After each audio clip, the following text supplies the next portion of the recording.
It's early Christmas and our gifts are these news. Check them out right here, right now.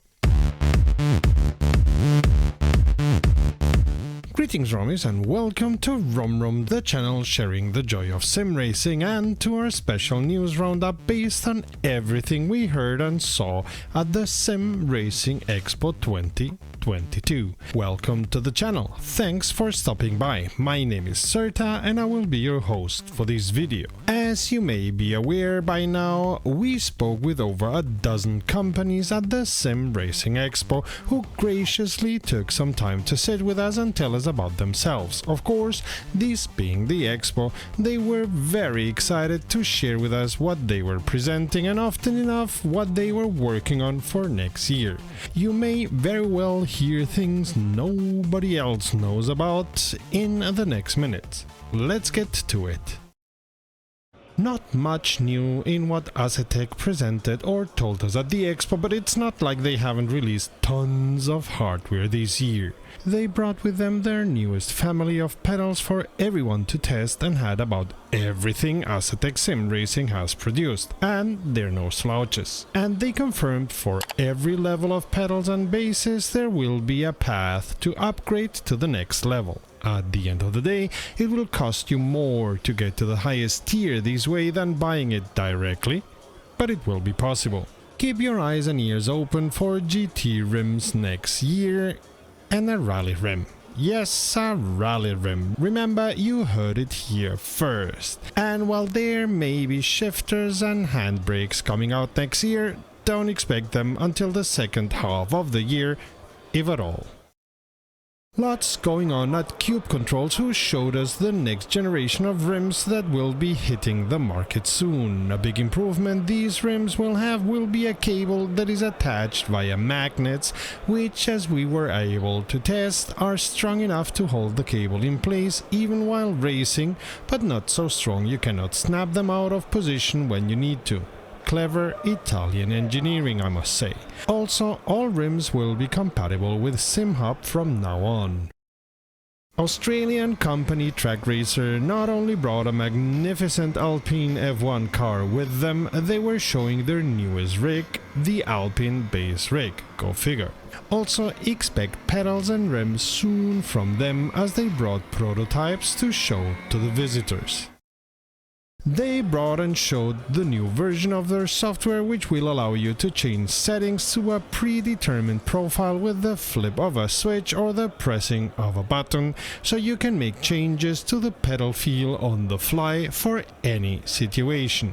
You could set up profiles for wet driving or for changing between gravel, tarmac and sand in a rally sim with just the pressing of a button. The software will be compatible with any legacy system provided by Heusinkveld. And while they said they were working on new hardware for next year, we were not able to pry any more information about it from them. Oh well. Belgian company O-Rouge not only were presenting two interesting rigs, including their card rig, they also showed us a prototype of the rim they plan to release on Q1 2023 for a price above €2,200.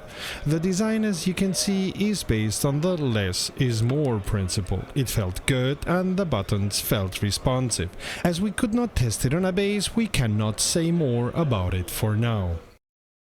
German engineering wunderkind Asha will bring 4 McLaren rims out in Q3 of next year. 3 of them for your Simucube system, 1 of them you'll be able to use in your McLaren racing car. If you have one, of course. While these rims are based on the many years of experience Asha already has, he told us he started from scratch making them, using all of that experience and the feedback he got from the users. For now, they are the pinnacle of his work. Everything has been designed anew, including the shifter and clutch paddles. We had the opportunity to test them on site and they did feel different from the other Asha rims we've used until now. We're looking forward to the final versions of those rims. Also planned for Q1 2023 are 2 displays you will either be able to add to your rim or put on top of your base. They will be fully SimHub compatible. Portuguese company Insim brought the Terra rigs, including the Mario Kart rig, which of course was the attraction of any sim racer passing by, and the Talento pedals. Furthermore, they plan to release their very clever system for tactile transducers they have applied to their Alma rigs with great success. Available next year, possibly even in Q1. What makes this system interesting is that it uses 4 butt kickers, one for each tire, attached to an ImSim control station, which will emulate the feeling of each tire based on the telemetry it gets. We know the system from their Alma rig, and the feeling is great with nary a lag, a great emulation of the real-life feel, and therefore allowing you to drive by feel and not only by visual information and what your wheel system offers. If this standalone version works as well as with the Alma, we expect great things from it. Simucube were letting everyone test their active pedals, which have produced so much hype since they were announced, as they use a completely new technology. They are still working on the software and were very eager to listen to the feedback of the visitors of their booth regarding the pedals and the software. The pedals are scheduled to be available from the first quarter of 2023 on. And Simucube would very much like you to know those pedals are the first in a whole family of pedals they plan to be releasing. More about it as soon as we know more. A new version of the software is also scheduled for the first quarter to accommodate the settings for the pedals, as well as to improve the quality of the experience with regards to the basses. Also, they are working on a successor of their deformed rig, the Taco GT21, of which they had a prototype there which we could check out.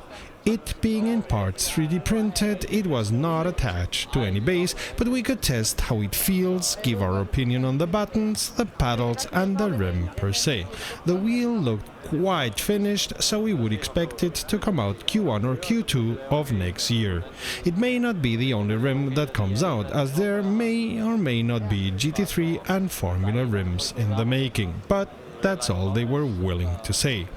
One thing they made very clear is that they did not have any plans for a mid-level base whatsoever at the moment. Using an ad blocker? Understandable. Still want to support us? Become a patron. Amongst other perks, it will fix your name for posterity like this, but you'll also get to know what we plan and what we're doing, so a big thank you to our patrons. If you come here regularly, please consider subscribing, especially as we're nearing the 3,000 subscribers. Of course, the big news coming from Fnatic is their QR2, and while they were not willing to give us a price range, let alone a price for it, they could confirm it will come out in the first half of 2023, and we're aiming towards Q1, but no promises. The QR2 looks very well engineered and was very easy to use, letting the rim slide in and out of the position easily once released. Once the rim had clicked into the base, we had a steady feeling, and we are sure the QR2 will be able to withstand DD forces of any kind. There will be compatibility QR versions released also, so you can add an older rim to your QR base. Another thing that is new is the F1 inspired rig you're seeing right now. The rim, built in cooperation with Bentley, should also come out in the first half of the year, and we got confirmation that any kind of wheelbase that is not DD has been discontinued. Everything will be direct drive in the future of Fnatic. And everything shares the joy of sim racing in our channel, so check the playlist to the left or the video to the right. Until next time, save fuel, collect pickup, and we'll see each other at the podium.